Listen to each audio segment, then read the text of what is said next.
so I'm Mark Leanderis. I'm the medical director of RMACT Connecticut, and also the medical director of Gateway to Be, which is kind of an information play-based where to start website, which may be useful for you guys to follow from here.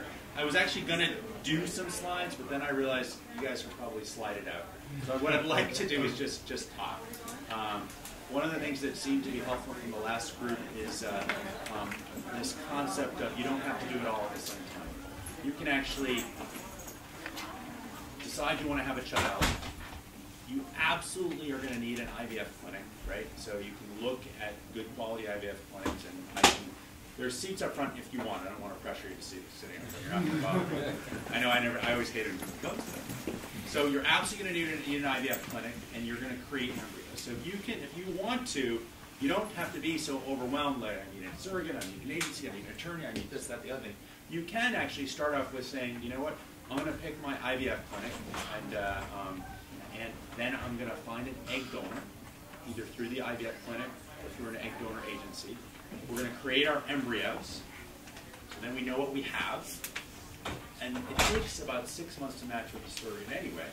So it takes usually about 2 months to match with the donor, and maybe 1 or 2 months of cycle. So you can kind of create your embryos, know what you have the discussions with the fertility doctors first, before you go and take the step with the surrogate. Because I know, just because I did this process, doing it all at the same time is overwhelming. The other thing is that the surrogacy agencies, as they need to do, they ask for a lot of dollars up front to get started to find your surrogates. That's the hard part, right? So since this is such an expensive process, sometimes it's better just to kind of gap things out a little bit. So as far as is everybody just in the starting part of the process? Has anybody have a donor yet or have a surrogate yet? So everybody's just getting started. So you have to be overwhelmed today. So I'm happy just to answer any question you have, or I can keep talking. So are there any questions? Yes, sir. Curious about the fees and liability and structure and that sort of thing of doing this process, in a staged fashion. Right. You're talking about like how long can you hold things off and So embryos can be frozen for probably 10, 15, 20 years. An embryo now has been frozen 12 years as a result of a live birth child. That was a cancer patient. Just as a practice, 2/3 of all our embryo transfers are frozen embryo transfers.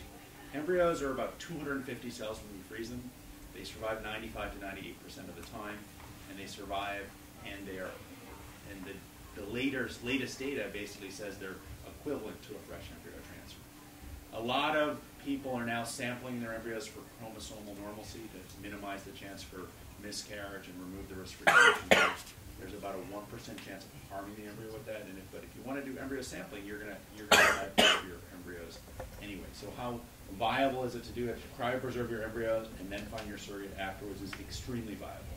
And so, and I don't want to talk about my journey, but both my kids are frozen embryo transfers. They're not cold all the time. They're happy with it. But that's basically the trend in IVF. The American Society of Reproductive Medicine this year, they talked about when are we just going to go to all frozen embryos because of the advantages of it. As far as cost-wise, on the IVF clinic side, there's screening costs for the intended father, there's screening costs for the donor, and then there's the IVF cycle. And those are all fixed costs, which we have you can go on our website and get our cost sheet. You can talk to Beatrice, who's our financial person, and get those things. And with pretty much all the doctor's offices, kind of you pay for the services that you're using, versus with the agencies, you're paying for future stuff up front. So it's a little bit different. Did that answer your question?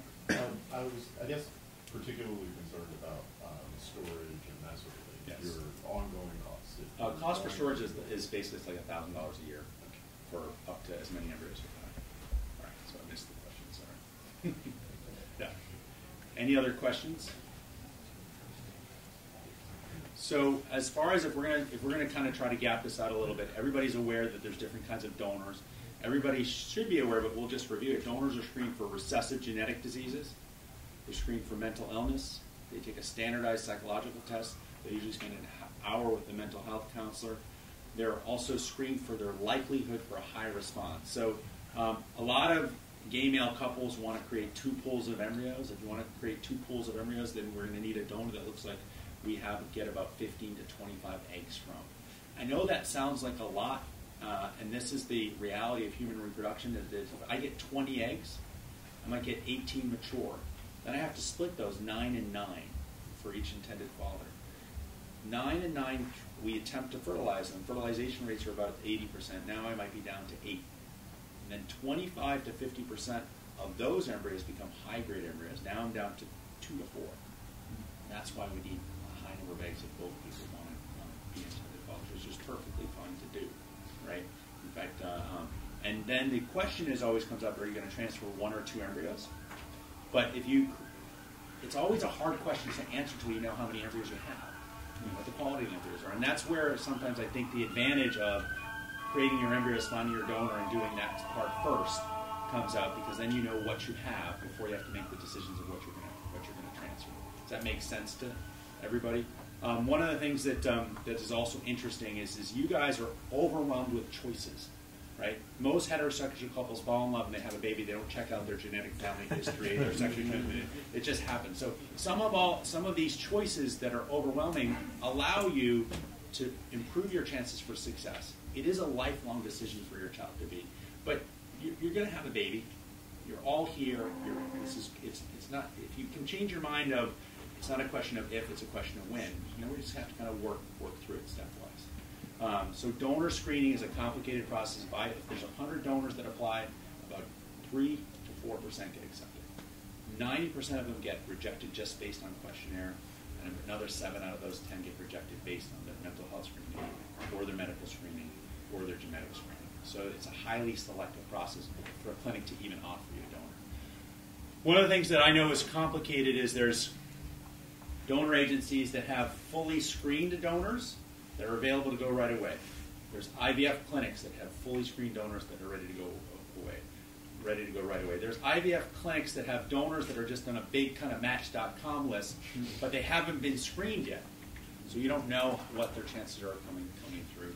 And then there's donors that have gone through before, right, that have proven success, that make us all feel better, that sometimes are more desirable. The data that's out there, though, just so you know, is a prior success does not predict future success with a new IVF cycle, because then I'm dealing with new gametes, right? I'm dealing with new sperm as well. Sperm is part of the equation. But it is, I think, reassuring to use a donor that's gone through before, that's produced a high number of eggs, because it is a numbers game. So much of what I do is a numbers game. So donor screening, you should feel comfortable that your donor's screened and safe for you to use. I think everybody's probably aware in this audience here that HIV positive and hepatitis positive guys can be intended fathers genetically. There's processes to wash sperm and clean sperm so they can be used. And there are gestational carriers who are willing to carry embryos for HIV discordant couples or even couples filled with HIV. Any other questions I can answer, or I will just keep talking? Yes, sir. Is there something that we should do as far as testing ourselves for fertility? It's a very good question. So I see you have your Movember beard on. So 99% of the guys and probably 99% of men are going to have viable enough sperm for us to use in the IVF laboratory, because I only need like 10 or 12 sperm. But absolutely, they talk about less than 7 drinks per week, not smoking, looking at medications you're taking, see if there is any risk. The sperm that we're going to use is 3 months old when it comes out. So there's also something called a varicocele, which causes heating of the sperm in the testes. So if you want to know if your sperm's okay, you can get a semen analysis, and you can do that.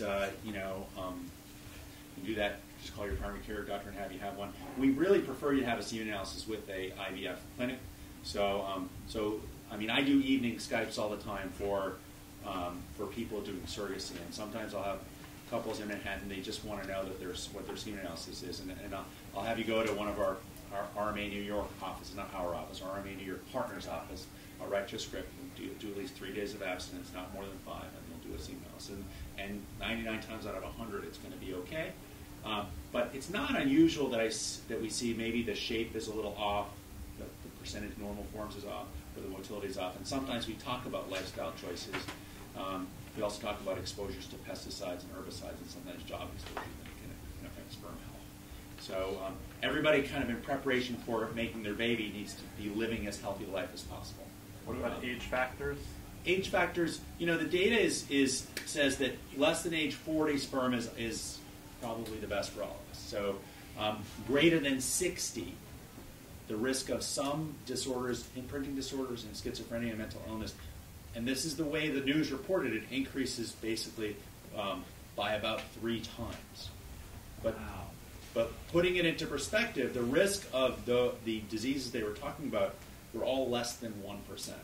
So you took your schizophrenia risk from 0.5 to 1.5, and that's usually not enough to make men not want to use their gametes to go on and proceed. So that being said, the good news for men is our biological clock doesn't tick very loudly, and if you've taken good care of yourself, your sperm is likely okay, but there are increased risks that I counsel for intended fathers over 60.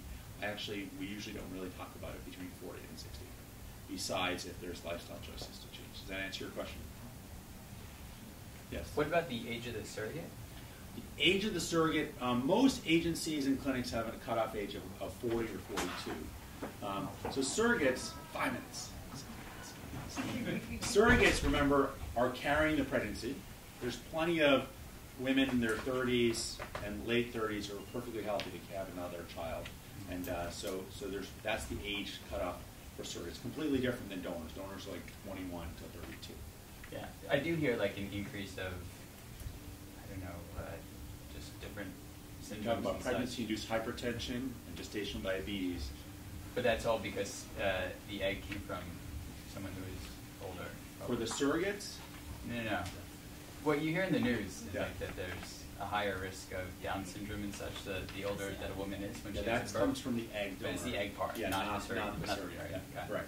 And then that's a lot of people are doing embryo sampling now, so they're basically removing the risk for Down syndrome by testing embryos before we even put them in the body for Down syndrome, and embryos that are going to be more likely to end in miscarriage or negative pregnancy test. So, yes, sir. So you talked about screening for like ability or whatever. Is there any genetic screening that we should be doing? On sperm, no. Yeah. On dads to be, no. We don't usually. We could do a karyotype, so I have 46 chromosomes. I'd be willing to bet all of you guys have 46 chromosomes because the base human has 46 chromosomes. So we really only screen men for a karyotype if we have a known history of reproductive loss, which you guys wouldn't have. It's a relatively expensive test. It's $500 to $1,500, and so we don't add it into everybody's cost. So because it hasn't been found nearly enough to cause a problem. So we're.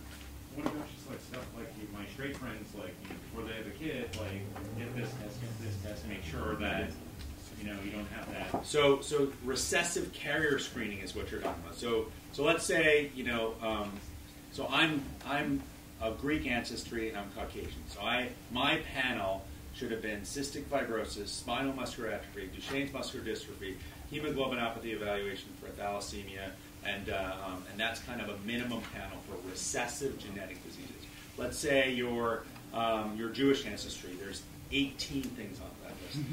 What's happened now is because the cost for doing these panels has come way down based on new technology, we actually check all the donors for 1,000 recessive diseases.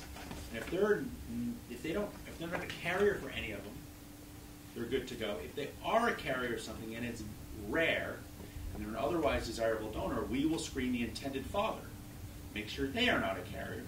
Full disclosure will tell them there's a 50% chance that your child is going to be a carrier for, let's say, mucolipidosis type 4, which is a rare recessive disorder, and you don't really have to worry about it because you're not, right? And we usually have a meet with a genetic counselor just to put it into more perspective. So your friends, your straight friends, not only are they doing recessive carrier screening because they're the sexually intimate couple, right? Mm-hmm. Then once they're pregnant, they're also doing chromosome screening in the blood for the health of the fetus, and then they're also doing high-resolution ultrasound as I put it into my uterus. There you go. So I'm doing a high-resolution ultrasound to look at the health and well-being, the structure of the child, right? So chromosomes are only part of the story. We also, there's children with cleft palates, right? That's not that's not a genetic disorder that we're aware of, right? That's what's called polygenomic, and that's something you only pick up on a high-resolution ultrasound. So there's a lot of screening that we do, and there's a lot of screening that you will do. So once you're pregnant, we're going to discharge you to your carrier's OBGYN, and they are going to complete that next level of screening. So your pregnancies and your preparation for pregnancy is much more tested than any heterosexual couple is trying to have a baby. I mean, the reality is, and part of that makes you crazy as well, right? So I apologize for that. Other questions? So we are an office of 5 board-certified physicians. We'll do over 1,000 egg retrievals this year. We're part of this kind of RMA brand, which is consistently a top 5% practice for outcomes all across the country. I'd be happy to I do evening Skypes, just as introductory Skypes to see if things work. There's a lot of choices in the market. I do think it's useful to kind of pick your IVF clinic and perhaps do that first before you get on. The surrogacy part is more complicated. So I've done 2 surrogacy journeys with 2 different surrogacy agencies and kind of been through a lot of those things. So the surrogacy part I find is much more overwhelming than creating the interest and getting help from. So it might be a way to make this a little bit easier, and then you can gap out the cost. And you can scoot if you need. Anything else? So good. Have a great day.